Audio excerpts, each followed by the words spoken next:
नमस्कार बच्चों। बच्चों, आज हम वसंत भाग 2 का पाठ रक्त और हमारा शरीर पढ़ेंगे। हमारे शरीर का प्रत्येक अंग, प्रत्येक भाग जो है हमारे लिए बहुत इम्पोर्टेंट होता है। चाहे कोई भी भाग हो, अगर किसी भी भाग में थोड़ी भी गड़बड़ी हो जाए तो हमारे लिए परेशानी होती है। तो इस पाठ में लेखक ने इस पाठ के माध्यम से बताया है कि रक्त हमारे शरीर में क्या भूमिका निभाता है।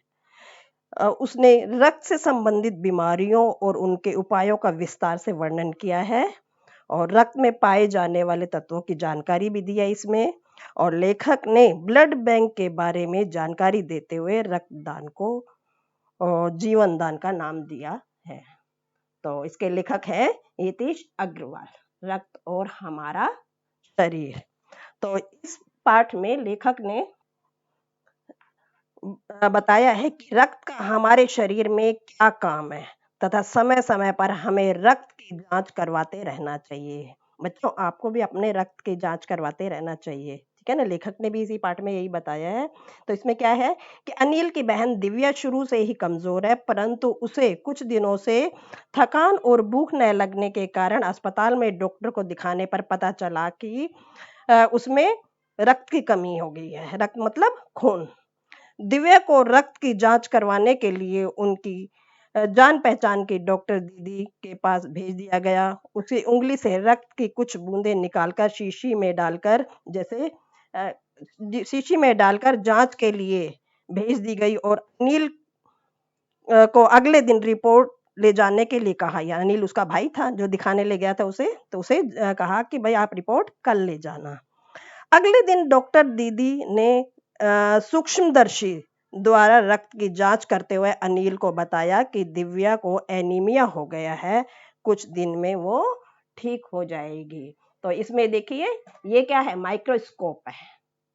तो ये डॉक्टर है और डॉक्टर ने इसकी जांच की खून की, तो उसने कहा कि इसको एनीमिया है, दिव्या को एनीमिया है। एनीमिया क्या होता है, खून की कमी होती है। और कहा कि ये वैसी बीमारी नहीं है जो ठीक ना होने वाली हो, ये कुछ दिनों में ही ठीक हो जाएगी।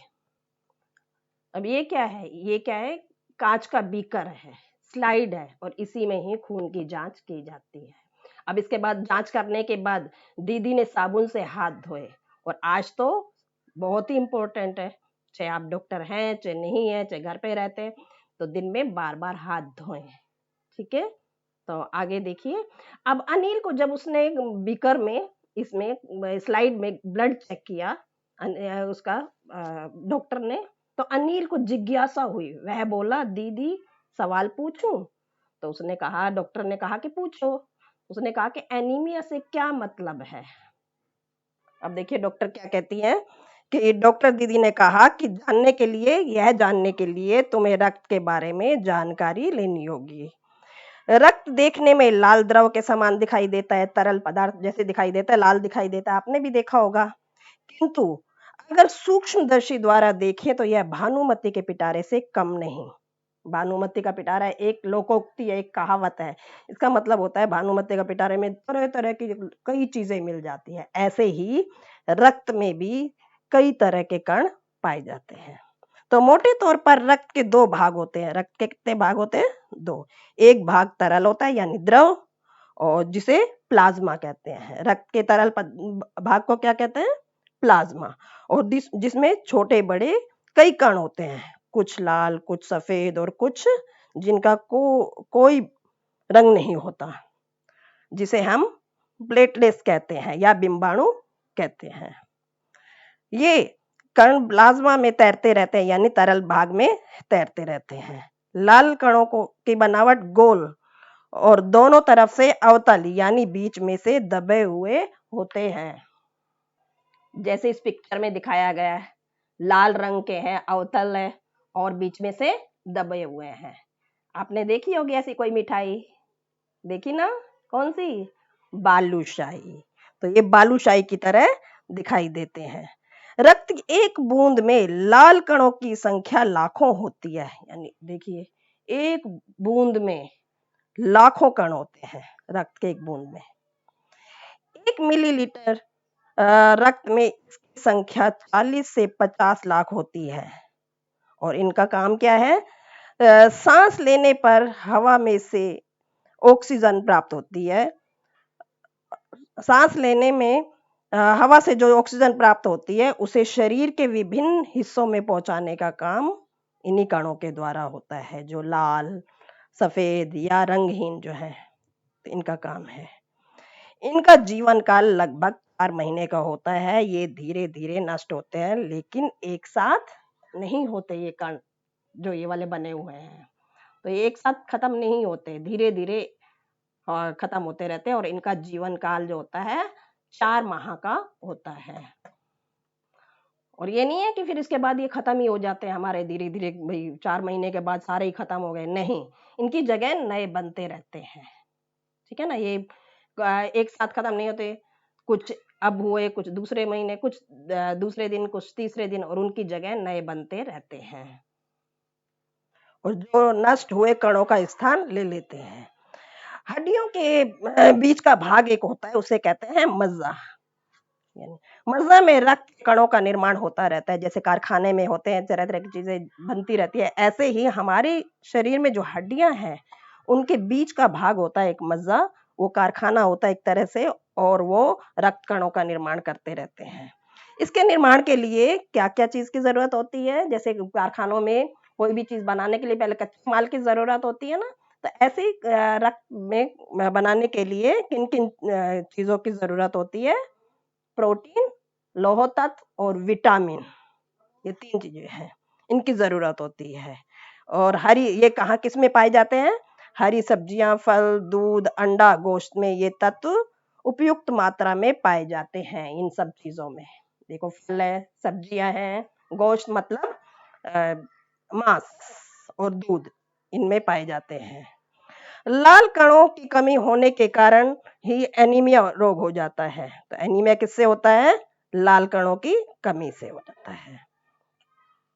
हमारे शरीर एनीमिया क्यों होता है? जब हमें पौष्टिक आहार नहीं मिलता। ठीक है ना, तो शरीर में इन तत्वों की कमी हो जाती है, प्रोटीन है, लौह तत्व है और विटामिन है। ठीक है, तो हमारे देश में एनीमिया रोग होने का सबसे बड़ा कारण पौष्टिक आहार ही है।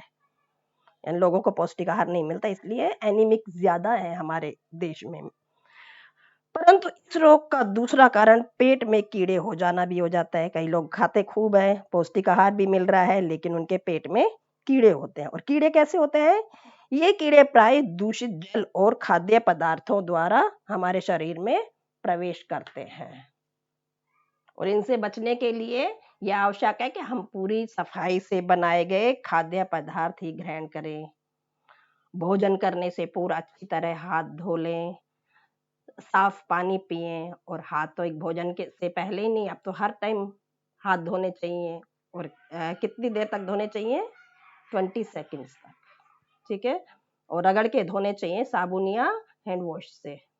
और हाँ अनिल, एक किस्म के कीड़े और भी होते हैं जिनके अंडे जमीन की ऊपरी सतह में पाए जाते हैं। इन अंडों से उत्पन्न हुए लार्वा त्वचा के रास्ते शरीर में प्रवेश कर आंतों में अपना घर बना लेते हैं, यानी उसमें पैदा हो जाते हैं, चले जाते हैं।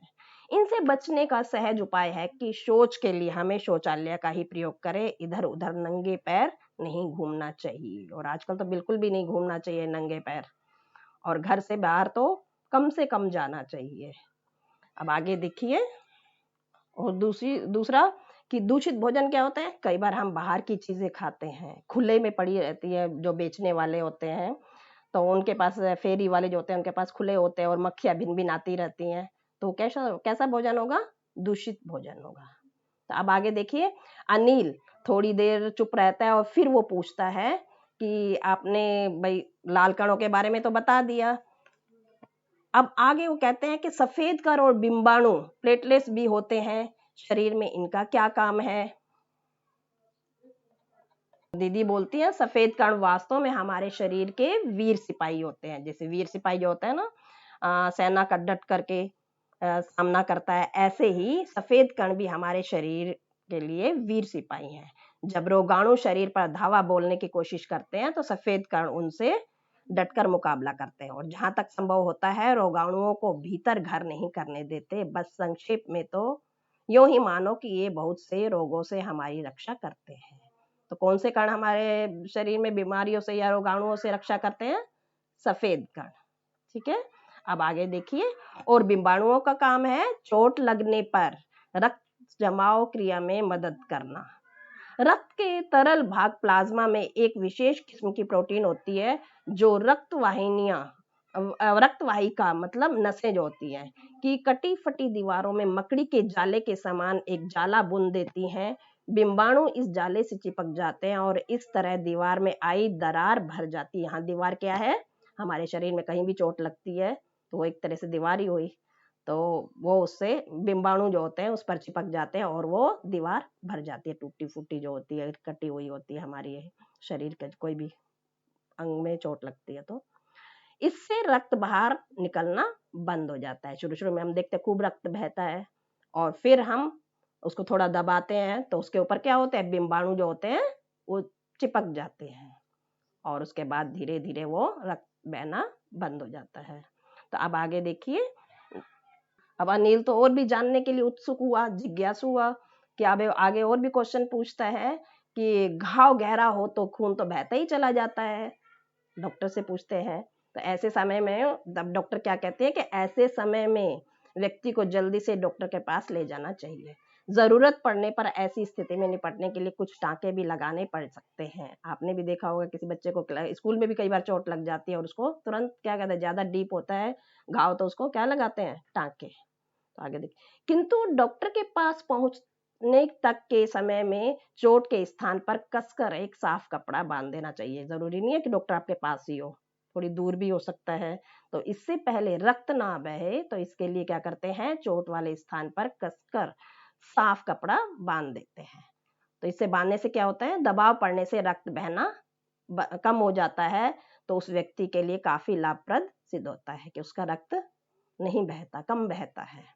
किंतु अगर बहुत अधिक रक्त बह जाए तो उसे रक्त चढ़ाने की भी जरूरत पड़ सकती है, दीदी ने समझाते हुए अनिल से कहा।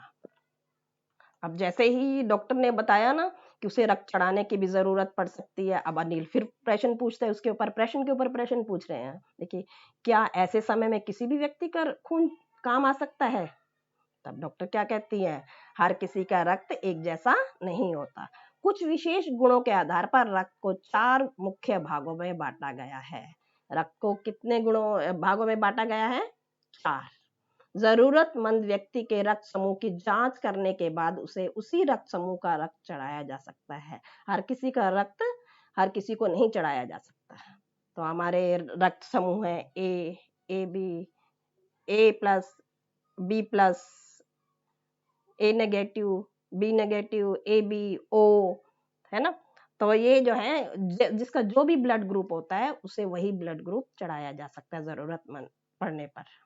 लेकिन जरूरत के समय यदि उस रक्त समूह का कोई व्यक्ति मिले ही नहीं, तब अनिल ने अगला क्वेश्चन किया। डॉक्टर क्या कहते हैं? ऐसी आपात स्थिति के लिए ब्लड बैंक बनाए गए हैं, जैसे हमारे मनी बैंक है ना, तो ऐसे ब्लड बैंक भी होते हैं, वो बड़े बड़े हॉस्पिटल्स में होते हैं। तो प्राय हर बड़े अस्पताल में इस तरह के बैंक होते हैं जहां सभी प्रकार के रक्त समूहों का रक्त तैयार रखा जाता है। किंतु इस ब्लड बैंकों में रक्त का भंडार सुरक्षित रहे, इसके लिए आवश्यक है कि हम समय समय पर रक्तदान करते रहें। करना चाहिए रक्तदान। और रक्तदान कब करना चाहिए, उम्र क्या होनी चाहिए, एक बार में कितना रक्त दिया जा सकता है, उसके बारे में पढ़ेंगे। तो अब वो अनिल क्या कहता है कि मैं भी रक्तदान कर सकता हूँ? तब वो दीदी कहती है नहीं, अभी तुम छोटे हो। 18 वर्ष से अधिक उम्र के स्वस्थ व्यक्ति ही रक्तदान कर सकते हैं। तो रक्तदान कौन कर सकता है? 18 वर्ष से अधिक उम्र और वो स्वस्थ व्यक्ति भी हो तो वो रक्तदान कर सकता है। एक समय में उनसे लगभग 30 मिलीलीटर रक्त ही लिया जा सकता है, इससे ज्यादा नहीं लेते। प्राय यह समझा जाता है कि रक्तदान करने से कमजोरी हो जाएगी। कई लोग सोचते हैं कि रक्तदान किया तो कमजोरी हो जाएगी, हमारे शरीर में रक्त की कमी हो जाएगी, लेकिन ये बिल्कुल गलत है। हमारा शरीर इतना रक्त तो कुछ ही दिनों में बना लेता है। वैसे भी शरीर में लगभग 5 लीटर खून तो होता ही है। इसमें से यदि कुछ रक्त किसी जरूरतमंद व्यक्ति को के लिए जीवन दान बन जाए तो इससे बड़ी बात क्या हो सकती है। अगर हमारे शरीर में रक्त है, हम देने लायक हैं, तो हमें रक्त दान करना चाहिए। अब अनिल फिर क्या कहता है, फिर तो बड़ा होने पर मैं नियमित रूप से रक्तदान करूंगा। तब डॉक्टर दीदी कहती है, शाबाश अनिल। डॉक्टर दीदी ने अनिल की पीठ ठोकते हुए कहा। और इसके लेखक हैं यतीश अग्रवाल। तो बच्चों, रक्तदान कहते हैं ना, रक्तदान महादान। तो 18 साल से ज्यादा उम्र और स्वस्थ व्यक्ति को रक्तदान करते रहना चाहिए। तो आया समझ में ये पाठ कि रक्त का हमारे शरीर में कितना महत्व है। आया ना? चलो, ओके बेटा, God bless you, thank you.